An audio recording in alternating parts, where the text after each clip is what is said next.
সেই শুক্রবার সবাইকে জুম্মা মোবারক। তো আইসি নামাজ পড়তে, নামাজ পড়া শেষ। এখন দোকানে আইসা মেনুম টেনুম কিনলাম।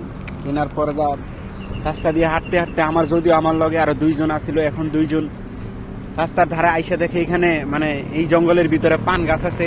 তো ওই যে দুইজন গেছে পান তুলতে, তারা দুইজন প্রচুর পরিমাণে পান লইয়ে লইতেছে, পুরো এক সপ্তাহের পান। যদিও এইখানে পান গাছ করতে গাইলো আমি জানি না, কিন্তু তারা কিভাবে সন্ধান পাইলে এই জঙ্গলে পান গাছ আছে আর তারা এখন পান তুলতেছে। তাই আমি আশপাশটা একটু দেখবো। একদম ঝলমলে ছকছক পক পক করতেছে, একদম সবকিছু একদম পরিষ্কার পরিচ্ছন্ন, কোনো বৃষ্টি নাই আকাশে, একদম ক্লিয়ার। তো এইটা হচ্ছে গাড়ির একটা মানে রাস্তার একটা মোড়। একটু পরপর এখানে সিগন্যাল আসতেছে এবং গাড়িগুলো এখানে নিজ নিজ দায়িত্বে দাঁড়াই যাইতেছে। কোনো ট্রাফিক নাই, জ্যাম নাই, কিছু নাই।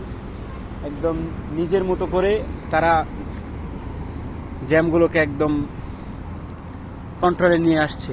তো এই ছিল, এখন পান তোলা শেষ, আমাদের বাড়িতে যাওয়ার পালা। সবাই ভালো থাকবেন, আবার দেখা হবে অন্য কোনো ভিডিওতে।